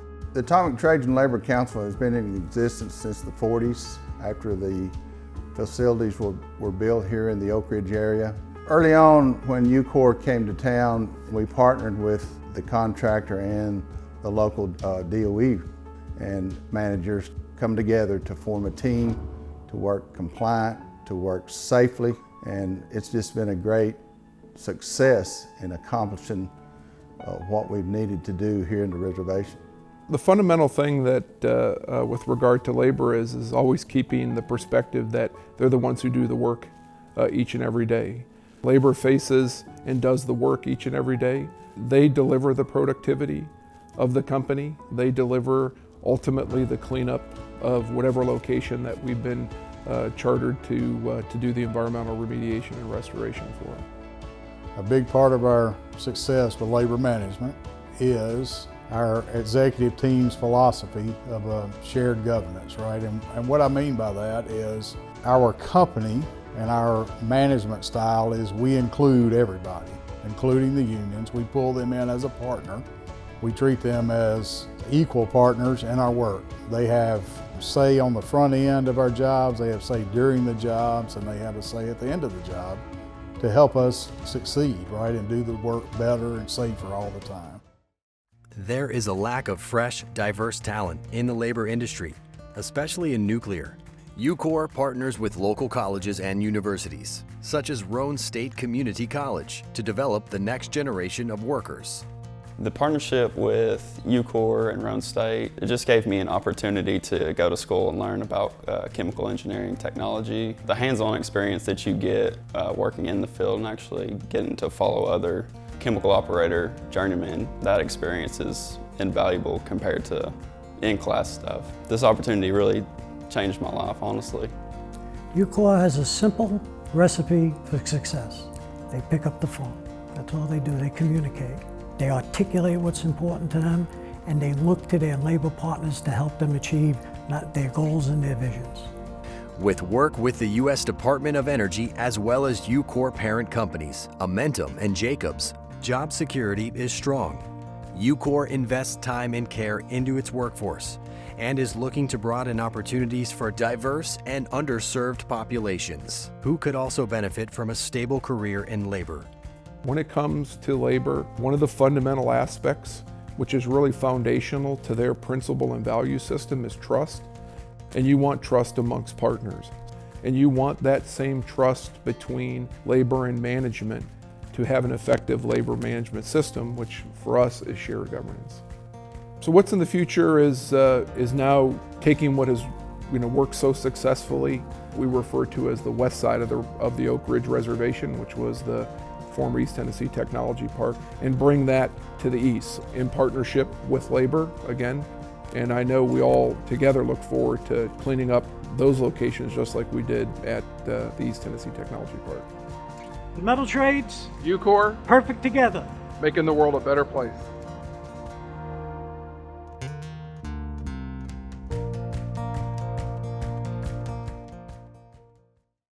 To the affiliates online,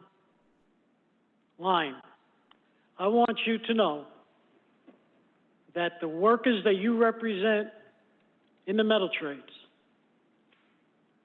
are amongst the finest workers in this country. I can tell you that when they get knocked down, they get up again. They tell us that you can't have unions in the South. Well, we're in the South. We're in the state of Tennessee. We give it as good as we get it.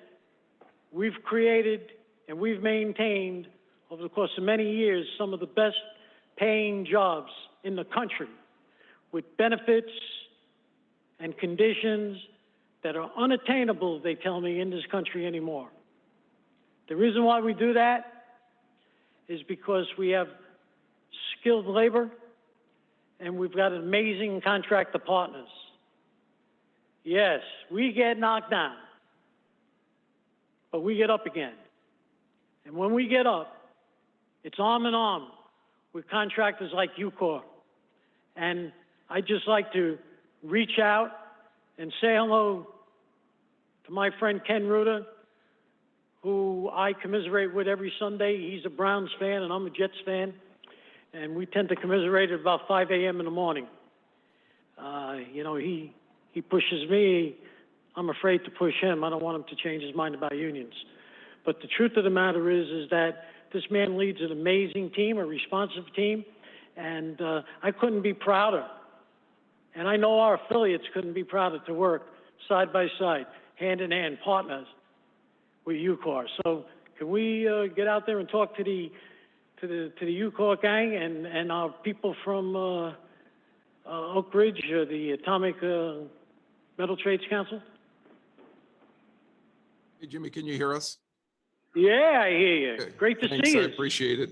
Hey, we very much appreciate the kind words and the trust that you've put in us to establish a partnership that not only is completing the largest environmental cleanup in the history of this country, also building the 409th National Park of this country, but paving a pathway to the middle class for all our brothers and sisters that do this work each and every day.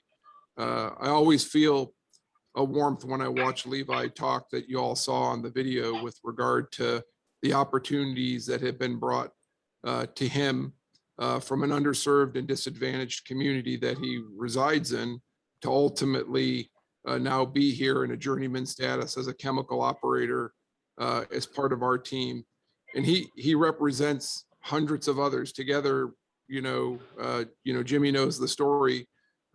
We have been able to grow our union workforce here over the last 5 years by over 400 strong, and a majority of those folks have come from underserved or underrepresented communities, and I'm convinced that partnership that we've built over the last 10 years is the catalyst that's caused that to happen. So we got to offer you great thanks, providing us great partners and enabling our team to do the things we're doing here in East Tennessee for the benefit of the American taxpayer. Well, you know, Ken, we do appreciate the relationship. And we thank you for coming out. And as you've watched the afternoon, doing something virtual can be challenging. We've had our challenges, but I think the new metal trades motto, I was trying to push it before, we get knocked down, but we get up again. Okay, you can't keep us down. And we'll never be down as long as we have contracting partners like UCOR. Thank you. Good luck. God bless you. We appreciate you a whole lot.